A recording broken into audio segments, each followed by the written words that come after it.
This episode is brought to you by LifeLock. The holidays mean more travel, more shopping, more time online, and more personal info in places that could expose you to identity theft. That's why LifeLock monitors millions of data points every second. If your identity is stolen, their US-based restoration specialist will fix it, guaranteed or your money back. Get more holiday fun and less holiday worry with LifeLock. Save up to 40% your first year. Visit LifeLock.com/podcast. Terms apply. This episode is brought to you by Netflix. From the co-director of Shrek and the visionary behind Toy Story comes Spellbound, a magical new animated adventure starring Rachel Zegler, John Lithgow, Jennifer Lewis, Nathan Lane, and Titus Burgess with Javier Bardem and Nicole Kidman. When a powerful spell turns her parents into monsters, Princess Elian must journey into the wild to reverse the curse before it's too late. Watch Spellbound, only on Netflix November 22nd. You ready? I was born ready. It's all pretty depressing.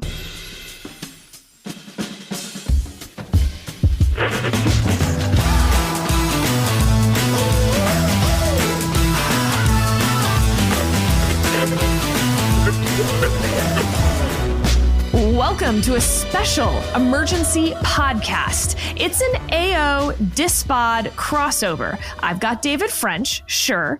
I've got Steve Hayes, y'all. And Steve Hayes, as you know, wasn't even aware until today that we have a legal podcast at the Dispatch. This is his. So Steve, that's the big news. That's the big reveal for you. What is this? I don't even know what a crossover is. It's the flagship of your company. This is the USS Advisory Opinion, Steve Hayes. That's right. Oh, my gosh. So I just want to explain to listeners what we're going to do and what we're not going to do. So for AO listeners, we are not going to do Supreme Court arguments, the circuit court cases, and the Federalist Society convention follow-up stuff that we need to do. It will happen next week. Don't worry, regularly scheduled programming. This is an emergency podcast that will focus on the names that Donald Trump, president-elect, has announced for his cabinet, the process for appointing some of those cabinet members, and whatever else we may get to about ethics investigations, resignations, yada, yada, yada. But we're not just going to talk about Matt Gaetz, of course. So, Steve, I thought I would just run through some of the names since we were together earlier this week at the Dispatch conference, where we talked a lot about Rubio and Walz and those things. So since then, we've had Governor Kristi Noem announced for Homeland Security. We've had Robert F. Kennedy Jr. announced for Health and Human Services. Pete Hegseth announced for Department of Defense, Tulsi Gabbard for Director of National Intelligence, and Matt Gaetz for Attorney General. Now, also, I think it's worth noting, we've actually built out a lot at just DOJ. Todd Blanche announced as Deputy Attorney General and John Sauer as Solicitor General. So that's why this is going to be a little bit of an AO heavy emergency podcast. Also, to my memory, we've only ever had AO emergency podcast. This is our first Dispatch emergency podcast. So it's sort of like who knows how this is going to go as a Dispatch emergency podcast. I love your addressing listeners, AO listeners, like there are AO listeners. That was really funny. Oh, please. We're huge. We're huge, Steve. Okay. So I'm going to shock listeners, but I'm actually going to shock you too. And I'm still thinking through this. My mind isn't made up on any of this, but I'm actually pretty bullish about the Matt Gaetz pick. You're bullish about the Matt Gaetz pick. Yeah. And I just want to be clear. I did have to look up just to make sure I was getting it right between bull and bear. But I try to remember like bears eat you, but bulls also can gore you. So it's pretty actually confusing, that animal metaphor. And I don't totally understand it. But yes, I'm actually bullish about the Matt Gaetz pick. It's not who I would pick as Attorney General. I think that goes without saying. But I'm curious if y'all want to give, before we get into the details here, your overall end of the week take on the announcements we've had so far. Steve, I'll start with you. Anybody who's surprised at what we've seen wasn't paying attention. This is Donald Trump. This is what he does. This is what he believes. And he was going to do something like this sort of no matter what, if he won. And I think that's how he approaches this. I'd say that, as you covered in your introduction, there's a wide range of people with a wide range of qualifications and a wide range of capabilities. But the thing that I think that for me, the three most troubling nominees have in common, and that's Tulsi Gabbard, Matt Gaetz. RFK Jr.? Are you just trying to block him out? Maybe that's what I'm doing. The thing that they have in common is that they are vectors of bad information, whether it's Russian propaganda from Tulsi Gabbard, whether it's Stop the Steal disinformation from Matt Gaetz, whether it's virtually anything that comes out of RFK Jr.'s mouth. They have taken what was, I think, a pretty significant problem in our information environment, driven largely by Donald Trump over the past 10 years, and he is now seeking to institutionalize it. And I think it's a huge problem for the functioning of the parts of the government that they would run, but it's a bigger problem for sort of the republic at large. Interesting. That's an interesting grouping. It's not the grouping I was going to make. So, David? Yeah, I think of this as the tale of two Januaries. And here's what I mean. A lot of people voted for Donald Trump longing for January of 2017. In other words, they were thinking, they had that nostalgia for the pre-pandemic Trump. They remember the days when Democrats were really upset that Trump had won. And then remember the trooping of all of the most esteemed figures in the Republican Party and sort of the broader right-leaning establishments comes trooping through Mar-a-Lago. And out of that comes Secretary Mattis, Rex Tillerson, General Kelly, a very short interlude of Michael Flynn before you had H.R. McMaster, one of the most respected generals in the United States military. And you had this real sense, and I remember it very distinctly, that is, man, the Democrats were a bunch of pearl clutchers and hand wringers. I mean, look, he has brought on board some of the most respected and respectable people in the conservative world.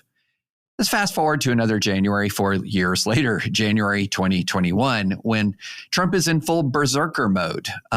He's trying to overturn the results of an election. All of those people that I just mentioned have been long gone from his administration, and it's now being populated with sort of what you might call pure creatures of MAGA. And I think there was this just real, there was just a divergence between the people who are voting for January 2017 and people who are voting for January 2021.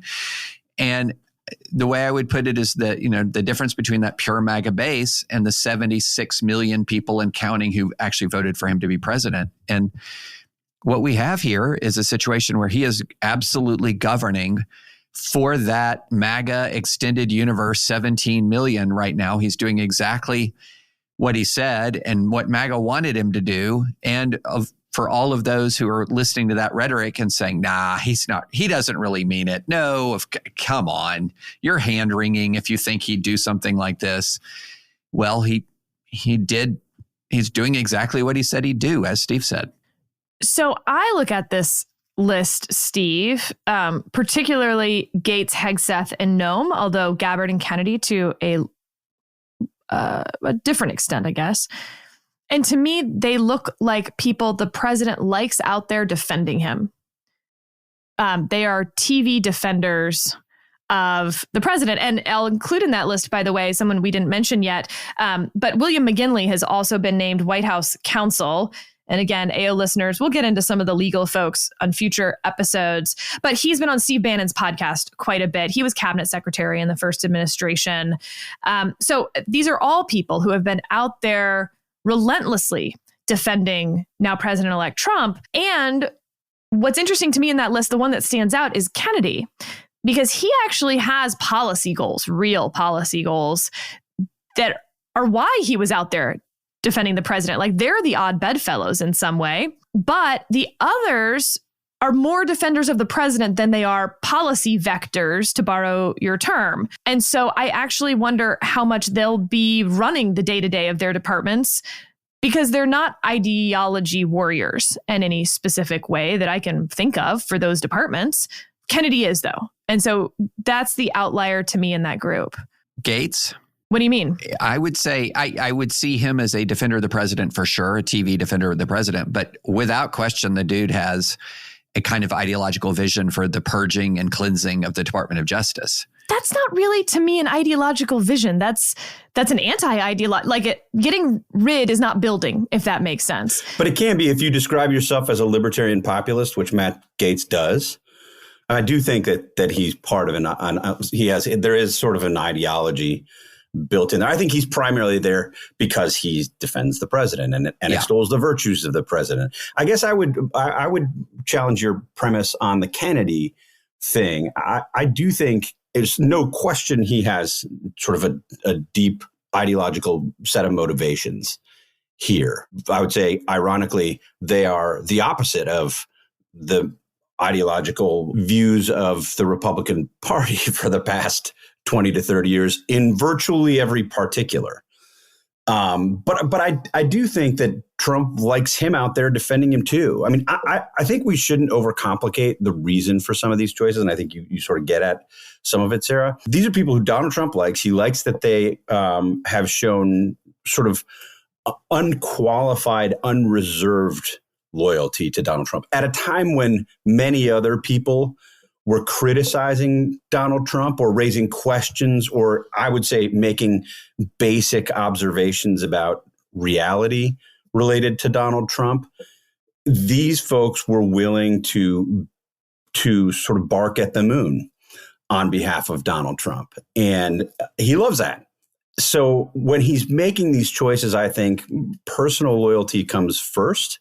Behind that, a close second is the sort of central casting question. Jonathan Martin mentioned this on Tuesday morning at the Dispatch Summit on that initial panel and said, it really is the case that when Trump is considering these decisions, he looks at a TV screen and imagines what these people would look like to the country based on their physical appearance as they're arguing on his behalf. We've read in sort of the look backs on how Trump made decisions in his first term, in what he did after his first term ended. We read about the way that he thought about these things. He would watch TV sometimes with the sound off. He would, look to see who looked the part. He would talk openly about somebody looking like a Secretary of Defense or looking like this. I think is one of the reasons he really liked James Mattis. I don't think we can overstate how big a role that plays generally in Trump's thinking. And we'll learn, I think, here very specifically about a number of these choices. Okay, so let's dive in on Matt Gaetz, because I think it'll be helpful to go more deeply on one of these nominations, and we've picked Matt Gaetz. So Matt Gaetz was under investigation by one of the U.S. Attorney's offices in Florida that was then joined by the Public Integrity section of the Department of Justice for doing illegal drugs related to prostitution with someone who was underage. That investigation was closed. No charges were filed. The House Ethics Committee then opens an investigation into him as well. We believe at least, heard testimony from a girl who said she had sex with Matt Gaetz when she was 17 years old. Matt Gaetz, after this announcement, resigned from this term of Congress. He was reelected, though. So correct me if I'm wrong, Steve, House procedure better than I do. But the theory was that he resigned so that they wouldn't release the ethics report that we had heard at least was completed, and that there wasn't much precedent. There was no precedent for releasing an ethics report after a member of Congress resigned. But the report's done. This town leaks everything. Senators are inevitably going to ask for that report. Also, though, Matt Gaetz was reelected. Like I said, he is scheduled to be sworn into Congress again in early January before there would be any hearing held about his attorney general nomination. So I guess I don't really understand the point of resigning. Do you think he's going to get sworn back in, or no, or no, what? I don't.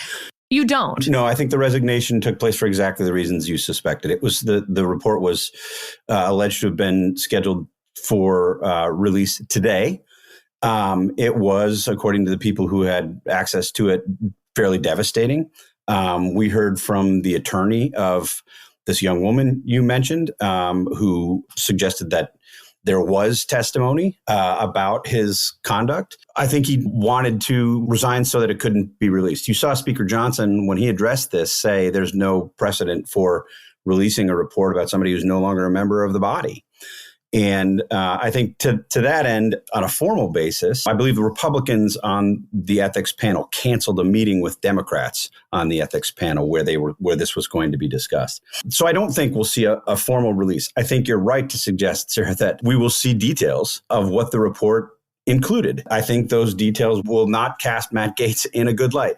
Let me just say, I think this will be a theme on Matt Gaetz and on some of the other nominees that we talk about. There are these sort of hidden allegations about what Matt Gaetz is supposed to have done. But really the stuff, in my view, that is totally disqualifying is what he did in the open light of day. We don't need to see these reports. What's alleged is horrifying. I think if he was guilty of the conduct, he should either be punished in a court of law or through an ethics committee investigation. But even if he's not, the things that he's said and done in public, the testimony that we have from his colleagues in the House of Representatives, including Senator Markwayne Mullin, who told Manu Raju from CNN that Matt Gaetz used to show on the House floor videos of, effectively pornographic videos of him with girls and talk about the drugs that he took. I don't think that there's plenty of eyewitness testimony on that, sort of separate and apart from what happens on this ethics investigation. And to take a quick break to hear from our sponsor today, Cloaked. In today's digital age, your personal information is under constant threat. Hackers can expose your home address, contact info, and even your social security number in seconds. But there's a solution. Cloaked. Cloaked identifies and removes your personal information from data brokers and shady websites, then generates on-demand aliases to disguise your phone number, email addresses, and even your credit card. It's like an invisibility cloak for your personal information. Sign up for Cloaked today by visiting cloaked.com and receive 20% off your subscription when you use the code DISPATCH at checkout. That's CLOAKED.com. Or just call 855-972-5625 to find out what information about you is already exposed. That's 855-972-5625. Get Cloaked and protect your privacy before it's too late, because your data deserves to stay yours. Okay, let's take a moment to hear from our sponsor, Aura Frames. From big events to silly moments you capture every day, doesn't it sometimes feel like all of your favorite photos are just stuck on your camera roll? Wouldn't it be great to have an easy way to share and enjoy them with friends and family? That's where Aura comes in. Named the #1 digital phone frame by Wirecutter, Aura makes it effortless to upload unlimited photos and videos directly from your phone, so your favorite memories are always within view. Plus, you can personalize and preload an Aura frame for a truly special, unforgettable gift. I want to be real clear. I know I've said this before. Sometimes you're asked to do an ad read and you're like, okay, it sounds like a perfectly fine product, or you tasted it once, you tried it once, whatever. I use Aura frames. I think Aura frames are great. I've given one to my daughter. I've given one to my mom when she was still with us. They're like a permanent rotating conversation piece where, my wife and I will be sitting in the living room watching TV or looking at our computers or reading a book, whatever, and something will pop up on the frame and I'll just say, oh, do you remember that time? Or look at that. Or, oh, look, there's Cosmo, our deceased greatest dog who ever lived. It's just a truly wonderful product that is enriching and incredibly easy to use. It's an app on your phone. You just open up the app, give it access to your camera roll. You can futz with all the settings about how long you want pictures to stay on the thing before it switches to another one, and then you just upload them to the frame, and it's there. It works, and you can do it from far away. You can do it from up close. You can do it on the gift that you gave to somebody else. It's really just a great, life enriching, very affordable product, and it's fun. And I think it's particularly fun for,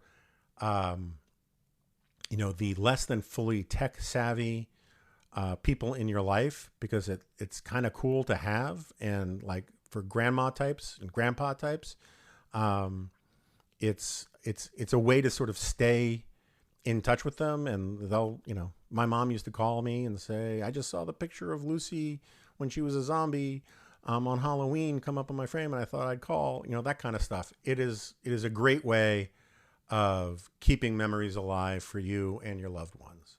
And so for a limited time, visit auraframes.com and get $45 off Aura's best-selling Carver matte frames by using promo code REMNANT at checkout.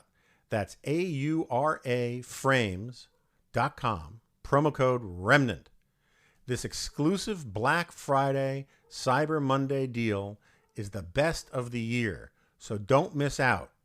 Terms and conditions apply. Hey, this is Mary. This is Grayson. And we're the editors of the Morning Dispatch newsletter. Every weekday morning, we give you the news you need with your morning coffee, right to your inbox. Between quick hits and in-depth explainers, we cover a little bit of everything. The economy, politics, foreign affairs, anything as long as it's worth your time. Plenty of outlets are just trying to bait you with outrageous headlines to get your clicks. We don't do that. We tackle the stories that actually matter.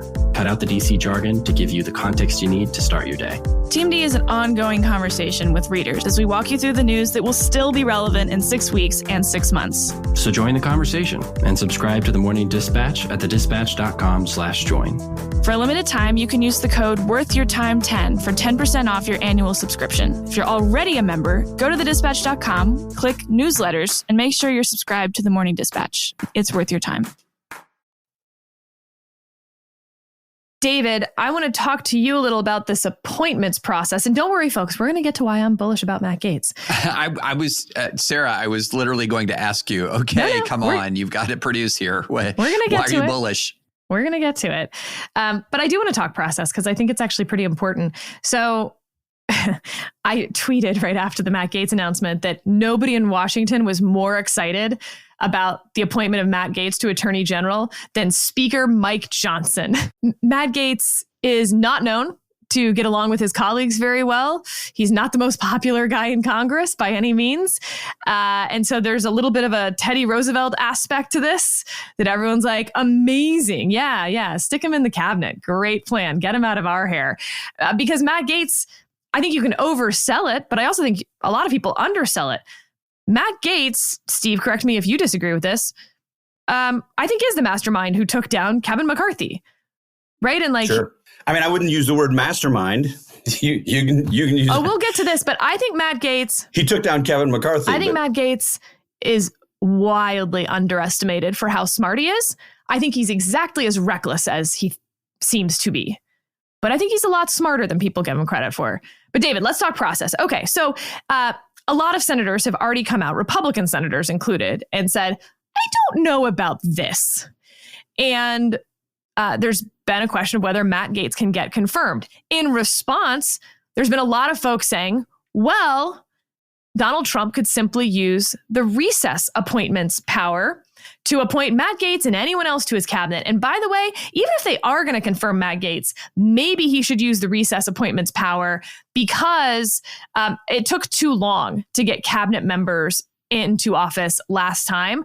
Democrats used all sorts of delay tactics. No, they didn't filibuster them, but it took months to get Trump's team into place. Why are we messing with that? The Constitution has this recess power built into it.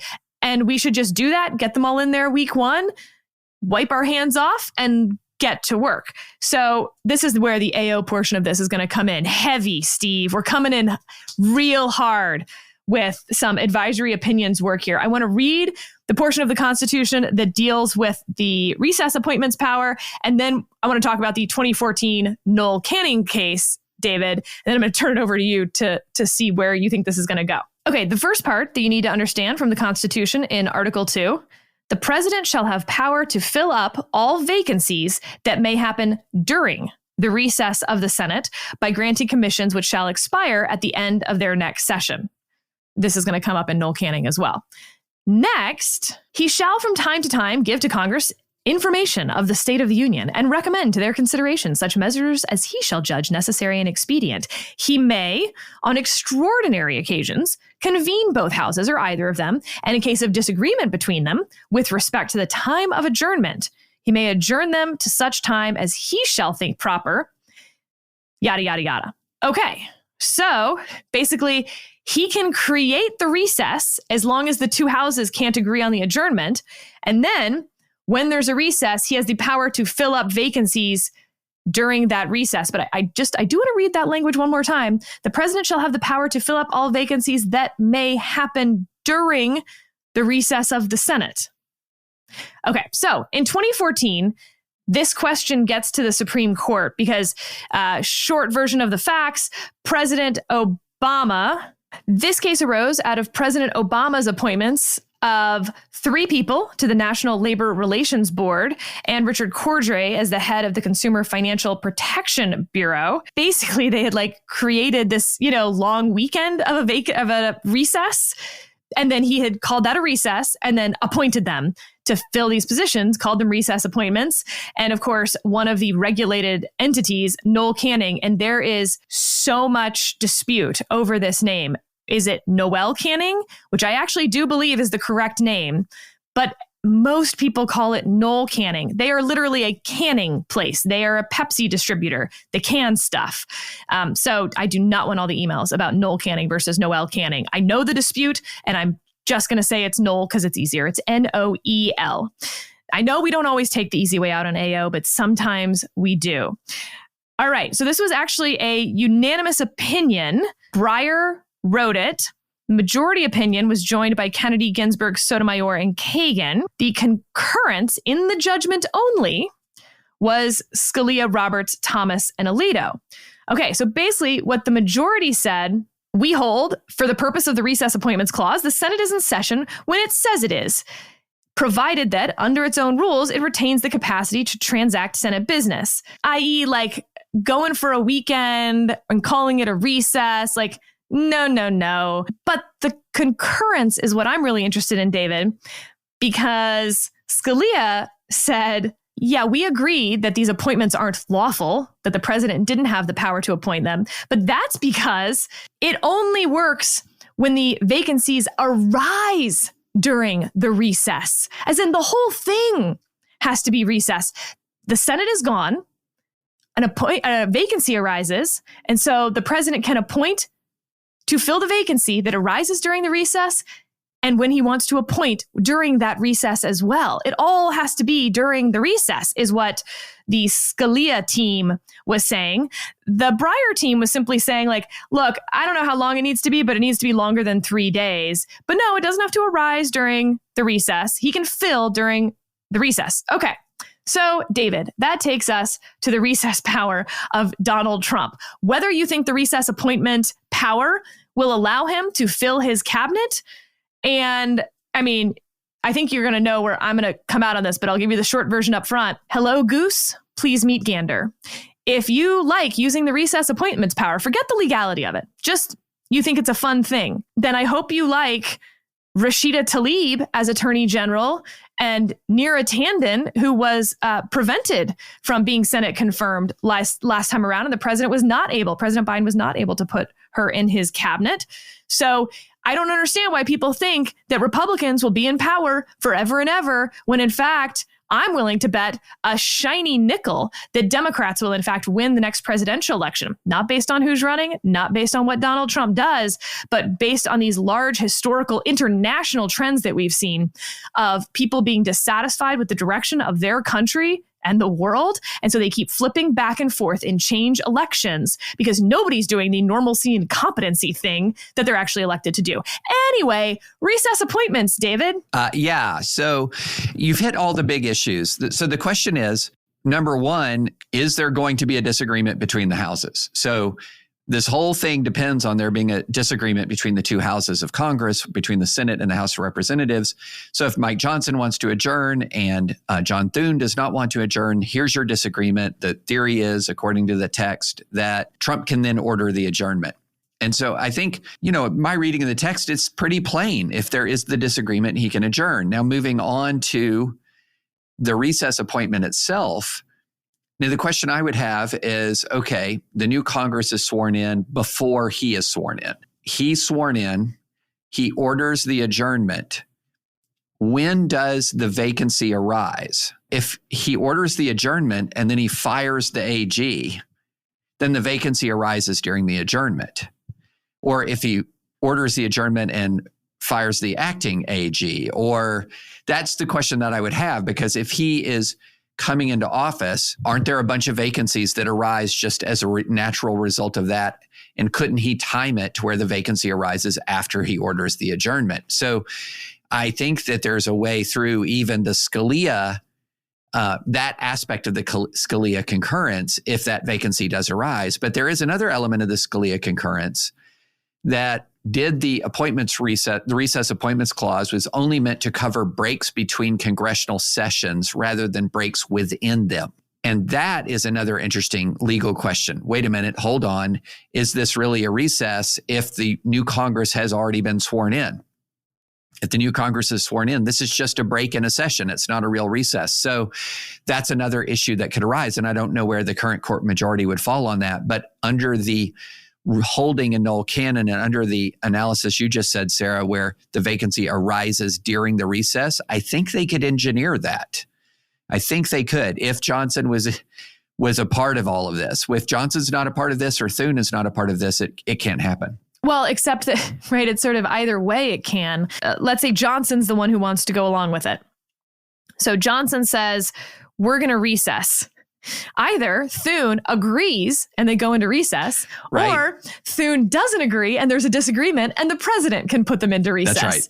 That's right. So tails I win, heads, you lose, which is kind of a weird part of this. But this actually, I think, gets to what Justice Scalia was writing in that concurrence, which again, it's a concurrence in the judgment only. It's 5-4 that Noel Canning's decided this way.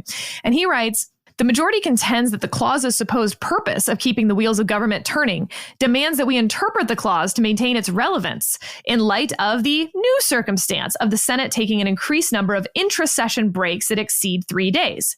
Even if I accepted the canard that courts can alter the Constitution's meaning to accommodate changed circumstances, I would be hard-pressed to see the relevance of that notion here. The rise of intra-session adjournments has occurred in tandem with the development of modern forms of communication and transportation that means the Senate, quote, is always available, end quote, to consider nominations, even when its members are temporarily dispersed for an intra-session break. The recess appointments clause, therefore, is, or rather should be, an anachronism, essentially an historic relic, something whose original purpose has disappeared. The need it was designed to fill no longer exists, and its only remaining use is the ignoble one of enabling the president to circumvent the Senate's role in the appointments process. That does not justify reading it out of the Constitution, and contra the majority, I would not do so. But neither would I distort the clause's original meaning, as the majority does, to ensure a prominent role for the recess appointment power in an era when its influence is far more pernicious than beneficial. I mean, I couldn't have said it better myself.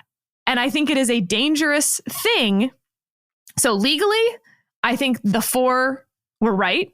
Policy-wise, I think it is a dangerous thing, as he said, more pernicious than beneficial, because we will end the advise and consent role of the U.S. Senate.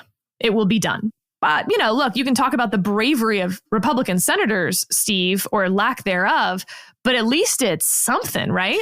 Yeah. I mean, look, I think let's play out the Gaetz nomination. I should say from the beginning, I think there is some possibility that the Gaetz nomination will be withdrawn before it gets to this. Maybe not a lot, because Donald Trump himself is so strongly in favor of Matt Gaetz. And we're already seeing, just by way of background, these splits in Trump advisors on some of these controversial picks, where I think the sort of Susie Wiles, more, I hate to use establishment minded, but sort of, so we say, less insane cohort of Trump advisors really doesn't want to do this, isn't excited about some of these picks, and doesn't want to, and I think it remains mindful of the separation of powers arguments that we're talking about here.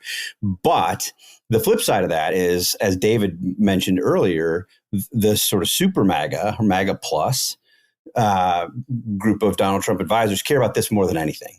I mean, they are willing to do sort of anything they can to get Matt Gaetz to be Attorney General, and will sort of fight to the end. So I think as you mentioned, Sarah, we've already seen some people raise public objections or concerns at the very least to this Gaetz appointment. There have been, I can tell you, many, many more of those registered behind the scenes with Senate leadership. And I think we can expect that Matt Gaetz wouldn't get, if this were a blind vote, like the one that the senators just had to choose their majority leader, Matt Gaetz wouldn't get 10 votes. But it's not a blind vote. Even though people want to support the president. But it's not a blind vote. And the pressure to give President Trump what he wants on those senators, I think, will be significant. So let's go down that road. Let's say that there are 8 to 10 brave souls who will say publicly, Matt Gaetz is unqualified to do the job. He's morally and ethically compromised in a way that we can't possibly support his nomination. It must be withdrawn. We won't vote for him. So you have, 43, 45 Republican senators who say that they'll support him. Is it the case that we are going to start building a cabinet or staffing the leadership of these crucial cabinet agencies with, minorities of this party because of the president's say so? I mean, I think the implications, as you suggested, are so profound for our constitutional order. I say that not to be dramatic, but that's just the reality here. And it's absolutely the case that if Republicans do this now, Democrats will do this later. I mean, we've seen that play out on any number of these kinds of constitutional questions, and we can be certain that that'll happen in this case. Steve, can I follow up with one important question that I've heard from a lot of people? Was Matt Gaetz intended to be a real pick, do you think? Or was this Trump doing Matt Gaetz a favor to see if they can prevent this ethics report from coming out? He wants to run for governor in Florida, it's rumored. And Trump never intended to make Matt Gaetz attorney general. He's in fact a stalking horse, a drafting, buddy on the bike. And that's what's going to allow Hegseth and Kennedy and all these guys to sail through, is because Matt Gaetz pushes open the Overton window, if you will, on the other side. I think it has that effect. I don't think that was the purpose. I think Donald Trump wants Matt Gaetz to be the Attorney General of the United States. The timing of this and the way that the announcement came down, and the fact that it may sort of keep the official report from being released, certainly may have factored into the decision and the timing of the announcement. But I think Donald Trump wants Matt Gaetz to be Attorney General. Look, Donald Trump ran on retribution. He did it again and again and again. He gave speeches about it. It was the common theme. I would argue that it was the single most common theme of his campaign over the past 2 years. Nobody did retribution on Donald Trump's behalf like Matt Gaetz. This is a guy who toured the country with Marjorie Taylor Greene after January 6th, continuing to make the stolen election claims. This is a guy who went to Wyoming to hold rallies against Liz Cheney in her primary. This is somebody who believes in Donald Trump's retribution and who acted on Donald Trump's retribution. I think this is a reward for that. Donald Trump would like him to be Attorney General of the United States. More importantly, or as important, so would all of the super MAGA people. So would Steve Bannon. So would all of these others. Tim Pool, who is the pro-Trump MAGA podcaster who was revealed to have had Russian money flowing to him. He claims he didn't know about it. But I would say Russia-friendly podcaster, MAGA-friendly podcaster, sent out a tweet a few days ago and said, I'm keeping track of any Republican senator who doesn't support Matt Gaetz, and we're coming after you with everything we've got. The super MAGA part of Trump's base wants Matt Gaetz as Attorney General. I think that's why he picked him. Okay, so David, there's another little legal part to this, a little wrinkle, which is it takes a while for a case to get to the Supreme Court. And so even if they use the recess appointments power, and let's say the Supreme Court dogs it and is like, this is an anachronism, like Scalia said, this is a very different situation than even these board appointments in the recess from Noel Canning from the NRLB and CFPB, it could be moot by the time the Supreme Court decides it. Or you could set up a situation where Donald Trump gets to use recess appointments for 2 years, but then no other president is going to get to do it. Yeah, this is one of those examples of the fact that America has checks and balances, and it's also run on an honor system. Both of them are true at the same time. So the check here and the checks and balances you've had from the Constitution is the Supreme Court would review this and very likely say, or may say, I'm not very likely, may say, nope, this is not what this means. You can't do this. But that's a year later. What's Matt Gaetz been doing for a year, for example? How much can be unwound? How much of it would be actually deemed? It's just a giant mess. That's why you have the honor code. The honor code says, wait, I am one of the leaders of a branch of government. I'm speaking of Thune and Mike Johnson. And no, I'm not simply going to abdicate my constitutional role. There's no reason for us to be in recess. We are here. We are able to perform our constitutional functions, and we're not going to abdicate them because Donald Trump tells us to. That's your honor code element. And this is what's been faltering in American life for a very long time, or now 9 years. That's getting on to a very long time. There is a loss in the constitutional honor code. And yeah, you can go to courts and you can ameliorate some of that damage, but you can do an awful lot of damage with unlawful acts or acts that are technically lawful, such as this adjournment when the two houses don't agree, but absolutely are not. You would in no way would you say that's demonstrating constitutional integrity, even if it complies with the letter of constitutional law. So this is why I said Johnson and Thune are under the spotlight, more so than the Supreme Court right now. I'll give you my prediction of what the Supreme Court would do. Because, right, there's the ending merits at the Supreme Court, but there's also where they would let it lie on the emergency docket in between when it happens and when it actually gets to the Supreme Court. So do they allow the president to have these appointments in the interim, right, with those preliminary injunction standards, basically?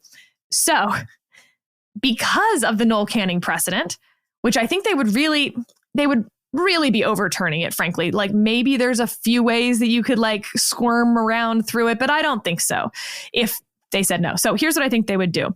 Because of the Noel Canning precedent, you would have to let the president have these appointments. You would not enjoin him from recess appointments because under existing precedent, that's the law, as long as it meets the Noel Canning standards, right?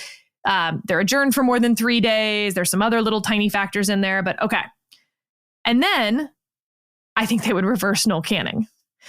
So you would end up in my situation, which is that basically Trump gets one free recess appointments out of jail card, and then that power would disappear for all future presidents, which is kind of a hot mess. And I'm sad that I'm giving everyone that idea on a podcast, but it is what I think would happen. This episode is brought to you by LifeLock. The holidays mean more travel, more shopping, more time online, and more personal info in places that could expose you to identity theft. That's why LifeLock monitors millions of data points every second. If your identity is stolen, their US-based restoration specialist will fix it, guaranteed or your money back. Get more holiday fun and less holiday worry with LifeLock. Save up to 40% your first year. Visit LifeLock.com/podcast. Terms apply. Okay, so now we've reached the part of the podcast where I'm going to give you all my 5 reasons that I'm kind of in favor of the Gaetz appointment.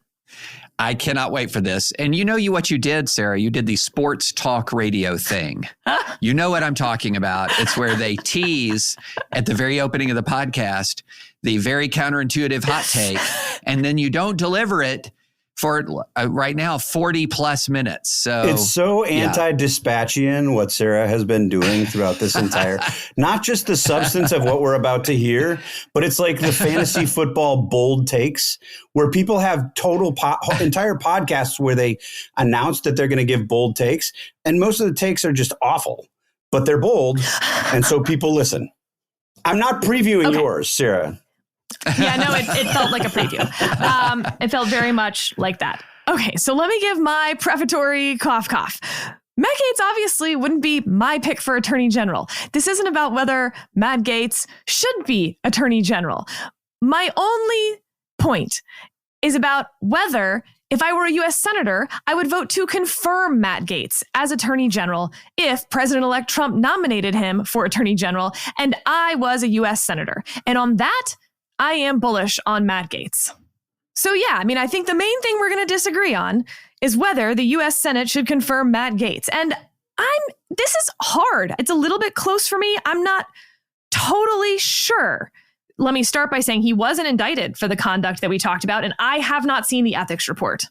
So all I know is that he has been accused of violating the law.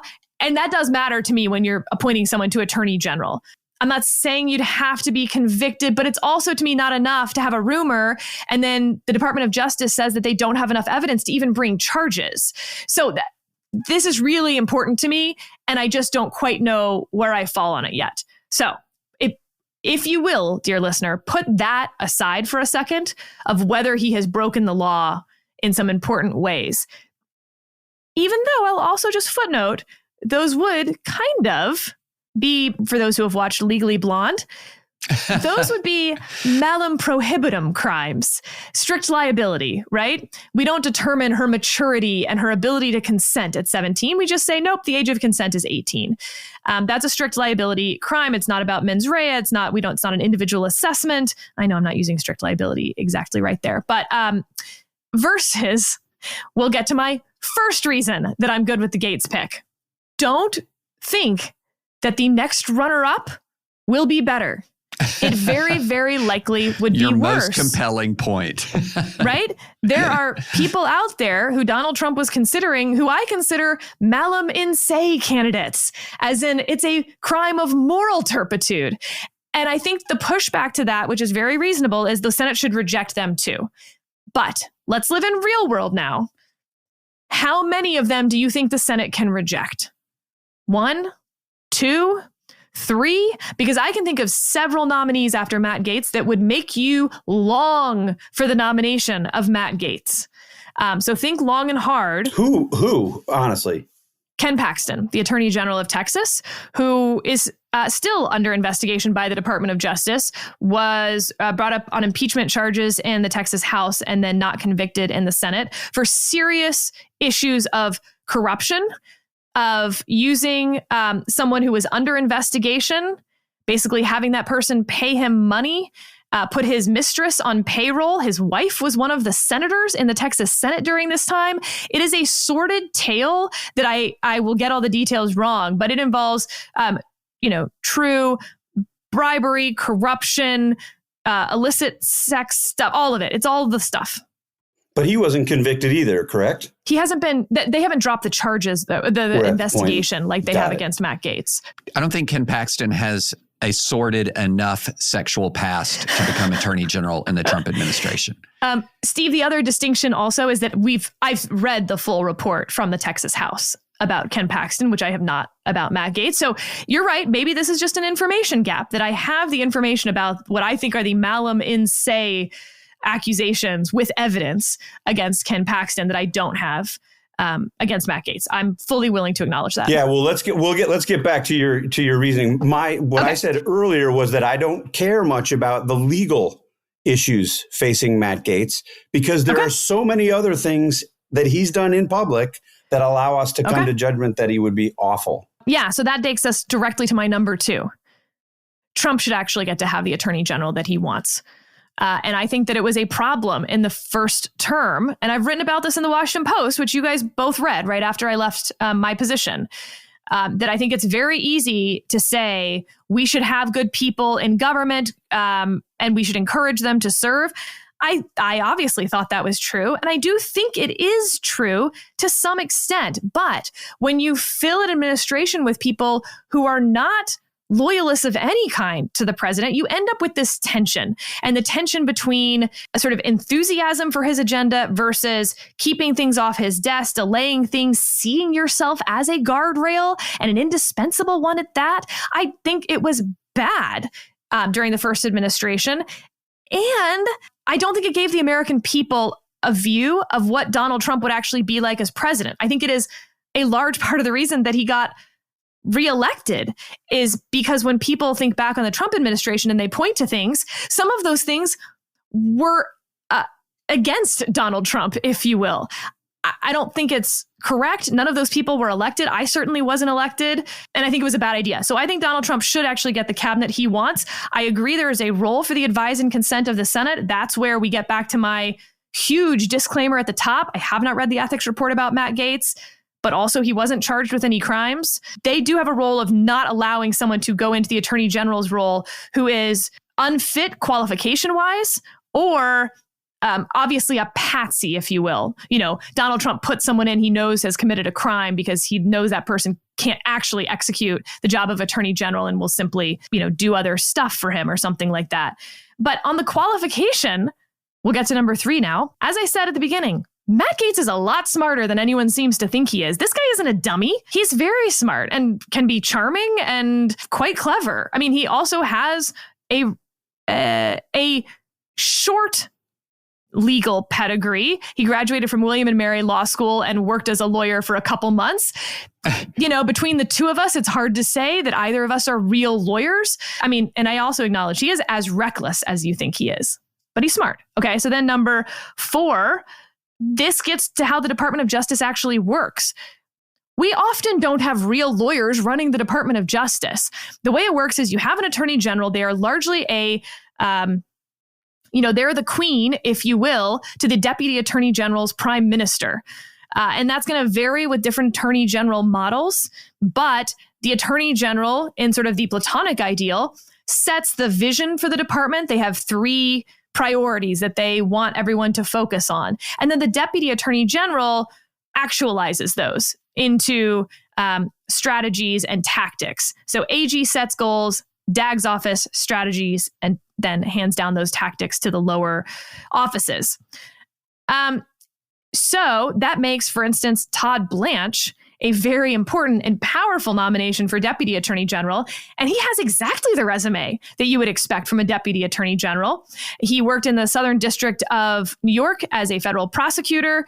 He clerked for judges, longtime serious lawyer. Of course, you may recognize the name. He was Donald Trump's defense lawyer in some of these criminal cases against Donald Trump. But Donald Trump should get his pick. And also, we should be far more focused on Todd Blanche because Matt Gaetz doesn't know how the department works and will be, I think, kind of an exceptionally weak attorney general in that case.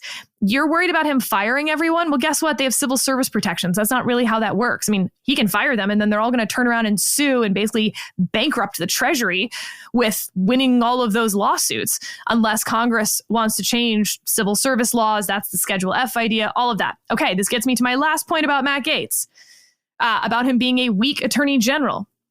Good.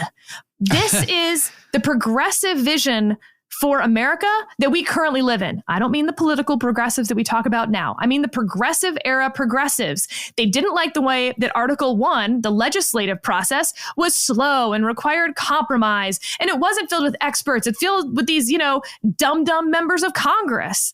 And so they envisioned an energetic executive filled with experts and administrative agencies that could do things quickly and didn't need to wait on Congress. That's the world we live in. That's the huge amount of presidential power we have, where these cabinet officials are like mini presidents themselves, and the congressional branch continues to atrophy. So I think that Gaetz and Hegseth and Kennedy, even to a large extent, Kristi Noem, they don't know how these places work. That will make them weak, because that's how institutions and bureaucracies function. If you don't know how they work, they will not respond to you. And that's a good thing. So those are my reasons for being bullish, with said caveats that I wouldn't be my pick, because if I'm president, I want to actually get things done. And I'm going to pick someone who can get things done at the Department of Justice, and picking someone who's not really a lawyer and only knows the Department of Justice from being on the other end of the defense table. Probably not my pick. But there are my reasons. Steve, I'll let you eviscerate me first. You've heard me tell you privately, and I've said publicly that I admire your ability to steelman really crappy arguments. And I separate that from your ability to make really crappy arguments, which you do sometimes as well. I'm not sure exactly which one this is. If you're just steelmanning this because you knew that David and I would come with probably some shared views on this, and you want to be provocative and get us to explain ourselves, or if you actually believe this. I would submit it. If you actually believe this, I don't know you nearly as well as I thought I did. I think that That feels a little personal. Wow. Whoa. Man. What did the kids say? Drive by. Rip. I don't think Catching that's the correct strays. usage, David, but sure. Okay. No, I mean, I usually find myself persuaded by some of your arguments, even some of your steelmanning arguments, and even more when you make arguments that you really believe. I'm not persuaded at all by any of this.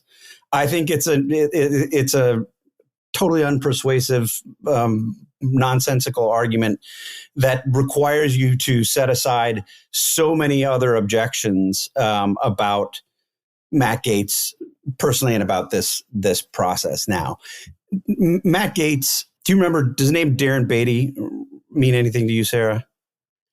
No? So he was the speechwriter who was fired from the Trump White House because he was too close to white nationalists. He'd given some speeches as part of venues that Richard Spencer, the noted white nationalist, has spoken of. So he was fired from the Trump White House for being too close to white nationalists. Matt Gaetz then went on to hire him and was proud to have hired him. Matt Gaetz brought a Holocaust denier to the State of the Union. As I said before, Matt Gaetz participated not only in Trump's stolen election arguments, obviously amplifying ridiculous lies. I mean, these aren't sort of controversial legal arguments that Matt Gaetz was embracing, and we can say, oh, well, on the one hand, on the other hand, no, these were demonstrable, provable lies that Donald Trump was telling that Matt Gaetz embraced. He embraced them through January 6th. And as I said, stood by them after January 6th and after the violence. He has been associated in the past with Proud Boys, other violent extremist groups on the far right. And note again, I'm not relying at all in any way on these arguments about the aborted prosecution of Matt Gaetz or the ethics committee things. I think that there's a requirement, if you're a senator, to make judgments, make these kind of moral judgments and judgments about what's in the best interest of the country. That's exactly why we have an advising consent. I am very much in favor of giving presidents who they choose as a general proposition. But there's a reason that you don't. And this is the reason. Yeah, I'm not the world's foremost expert on Matt Gaetz. I will acknowledge you are saying things that I actually don't know about him, which I'll think about. I think mine are more theoretical than yours are. Yours are specific to Matt Gaetz. And David, I will say also that I think the Senate's advise and consent role, and this is extra constitutional for what that's worth, but I think the Senate's advise and consent role is different for members of the president's cabinet, or rather that standard should be different than it is, for instance, for Supreme Court justices who are an independent branch with life tenure and not as their primary role to advise the president. I will also say one potentially devastating part of Matt Gaetz as Attorney General, but again, this is the president's choice, and it's why I wouldn't pick Matt Gaetz. Speaking with a number of people at the Federalist Society who support the president and were looking to go back into an administration or go in for the first time to an administration in the Department of Justice, they're going to stay at their law firms. Matt Gaetz is simply not someone that they can go and work for. And so it's not just the talent drain that people are talking about of people leaving the Department of Justice, which I have a whole album side on that, David, of we have so many lawyers who simply think that as civil servants, they get to pick and choose which cases that they work on at the department, that if they don't agree with the administration's position, they should not have to work on that case. Like, then by all means, you should leave the Department of Justice because that's not your job. And it is probably a reason for serious civil service reform, not just if you're a conservative for policy reasons, but if you're a conservative who believes in kind of the unitary executive. But the brain drain of people not going in who would otherwise go in because Matt Gaetz as Attorney General is going to be a problem for the Department of Justice. Yeah. Look, I'm just going to go to a core AO part of the core AO ethos, Sarah. Congress, do your job. And what is the job? What is the job? And what do you think the standard should be? I'm curious. Well, I'm going to turn to, I don't see one of the things about, as constitutional conservatives, we don't just fabricate our own standards, Sarah. We turn to the founders who've helpfully provided some advice for us now on how to exercise advice and consent. And I like what Hamilton said. The Senate's power to approve or reject a president's top nominees, quote, would tend greatly to prevent the appointment of unfit characters, including those who, quote, had no other merit than that of possessing the necessary insignificance and pliancy to render them the obsequious instruments of the president's pleasure. It's a good quote. It's a good quote. I have been mulling it. Yeah. I mean, that should be the standard. I agree. Yeah. And I think that one of the problems we've had in the Trump era is that consistently we don't uphold the standard. We'll do a technical compliance with the law. So, for example, there was no technical requirement to convict Trump when he was impeached in 2021. But if anything ever met the definition of high crimes and misdemeanors, trying to overthrow an election would have done it. And so the members of Congress there just didn't do their job as intended by the founders of the country. And here again, if you're waving through Matt Gaetz or RFK Jr., et cetera, you're just not doing the job as intended by those who wrote the structure of the Constitution. Now, I don't claim that they're infallible. Obviously, Alexander Hamilton could make mistakes. There were mistakes made in the drafting of the Constitution. But when you have a system that's set up and they articulate a reason for it, and you just blow through the system and the reason, and you're supposed to be the party of constitutional conservatism, I mean, it's not just flattening Chesterton's fence, Sarah. It's like flattening it, putting it into the mulcher. I have a question for you. If you were in the U.S. Senate at the beginning of George Washington's term, and you had full information, which they did not have, although within Jefferson's lifetime they certainly did, but not at this point, would you have confirmed Thomas Jefferson? Oh, you mean if you knew he was raping Sally Hemings? Yeah, and keeping his own children as slaves. Would that have met the standard? Or would that have been an extra, like a separate problem, right? You're right. Yeah, I mean, I'm trying to sort of get to like what is, like Steve's making a compelling point that right. We need to separate sort of Matt Gaetz and what he does as a politician and says versus any sort of insidiousness of Matt Gaetz's personal behavior.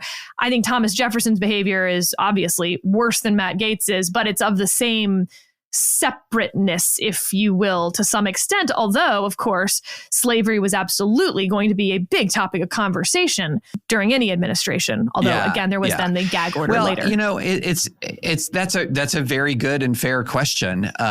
You know, I at the he's moment, a brilliant mind, Thomas Jefferson. Brilliant mind. But here's my problem with some of these comparisons. So I've been dealing with these comparisons for a long time. Here was one that was in 2017 dealing with Roy Moore, right? Well, George S. Patton had a lot of problems. So did Thomas Jefferson. These people had a lot of problems.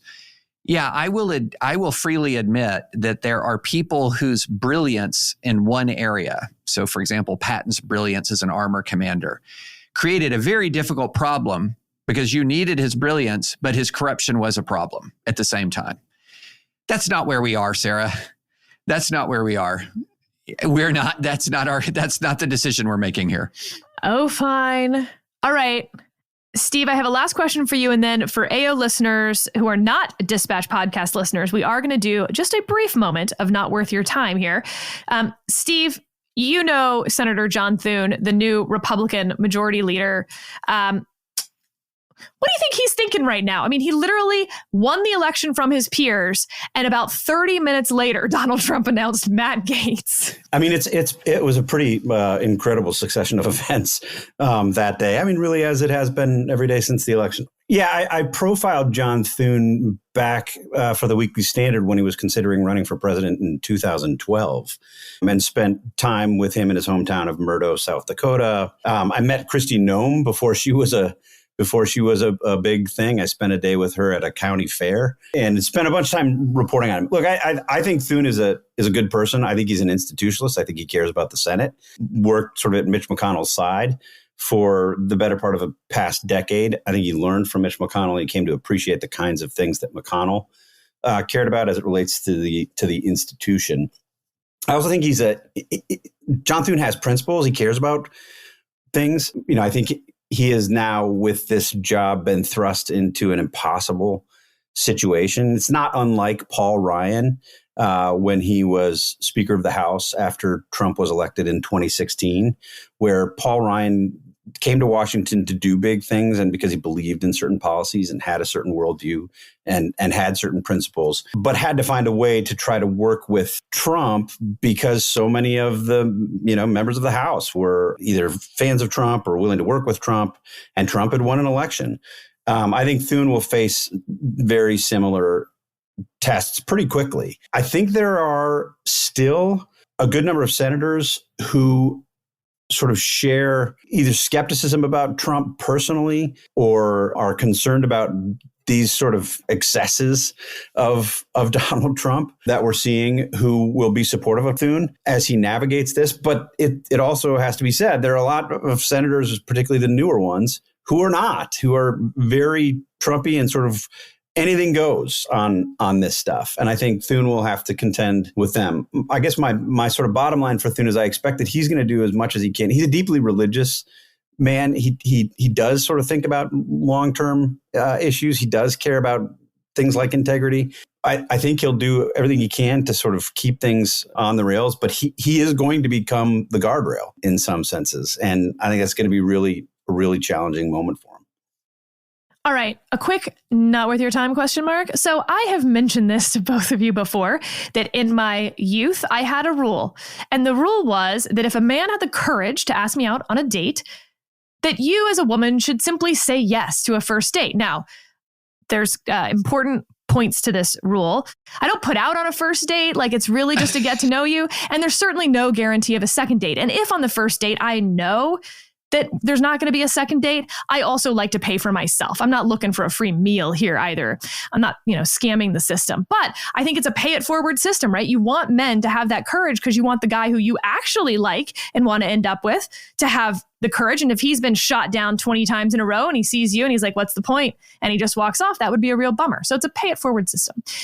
So that important policy that I had has led to 2 first dates with people who are currently in the news. And I thought you guys would get a kick out of it. Oh, boy. One, which my students always just hooted and hollered about when I was teaching undergrads, Ben Shapiro. He took me out for hot chocolate and laid out his, plan for life. It was a very almost like business style interview as a first date. And he told me he was going to be bigger than Rush Limbaugh, that he was going to have this, media empire. And I was like, yeah, I don't go on second dates with guys in fantasy land. So that should tell you how good I am at those type things. And the second one is our newly announced Solicitor General, John Sauer. And David, I'm sure we'll talk more about a bunch of the DOJ appointments on AO proper at some point. But John Sauer is truly one of the smartest human beings I have ever spent 3 hours with. He took me to a Shakespeare play. It was one of the Henrys, and I don't remember which one. And under his breath was basically just reciting all of the lines because he has that kind of memory. Not that he thinks this Henry was particularly special, but that his memory and mind is so expansive. He can speak wildly intelligently on any subject. A really interesting and smart person who will be the next Solicitor General of the United States. So I don't know, is my policy worth the time for young women because you end up going on first dates with interesting people? What do y'all think? I was not expecting to answer that question. I don't know. I tend to prefer... You're a man. Do you think it's insulting? I think I would prefer if somebody actually did not want to genuinely go on the date for them to say no. Okay. My also thing is I'm a terrible judge of character. So like I would judge a book by its cover and be like, no, but then it turns out if you had an hour of my time, I'd be pretty won over. Who knows? But that's a little bit of a separate issue. I think most people are bad at that, I guess, not uniquely me. But if you're really good at it, then if like that person's odious, then I don't think you have to go. But if you just don't know them very well. Okay, Steve, what do you think? Is it insulting or is it a good policy? I will tell you where I thought that this was going. And I thought that you were going to end up telling us that you went on a date with Matt Gaetz and that explains why you were defending him at this point. I did spend quite a bit of time with him at the White House Correspondents' Dinner a number of years ago, but he was actually using me to try to get a date with a, I'm trying to think of whether I should tell this. Oh, it was a reporter at CNN who was single at the time. I don't think she went out with him. Okay, y'all heard the joke, right? That Donald Trump is thinking of using his recess appointments power to make Matt Gaetz Attorney General. And Matt Gaetz is really familiar with that because recess appointments is what he calls his dates. Yeah, that's a Jim Garrity joke, I think. Ooh. Yeah. Wow. That was clever. Wow, Get it? That's brutal. I'm with David on the policy. I was pretty shy. I wasn't great at asking people out back in the day, but I don't think I would want anyone to go out with me because of a formal dating policy. I think I'd want them to go out with me because they wanted to go out with me rather than I don't reject anybody on an I don't reject anybody basis. So I'm not sure. I don't think I'll be advocating for my daughters to embrace your approach. They're going to miss out on a whole range of interesting humans and an hour of delicious hot chocolate. All right. Well, with that, thank you for joining this emergency advisory opinion / dispatch crossover. The flagship meets one of its smaller sister ships in a clash of what? Okay. Anyway, regular podcasting to return next week. We have so much to talk about for advisory opinions. And Steve, for Dispatch Pod, we got to pick up with all sorts of things that we really, the end of the election needed multiple podcasts. And I feel like now it's overtaken by events, but I still want to get back to what we learned and large future out projections of the political parties and American electoral politics, not 2 years out, but 10, 20 years out. We might need to do an emergency or do like a Joe Rogan style 3-hour long dispatch. Side pods. Yeah. So lots more to take. We have so much more to talk about in the weeks to come. Hope y'all have a good one.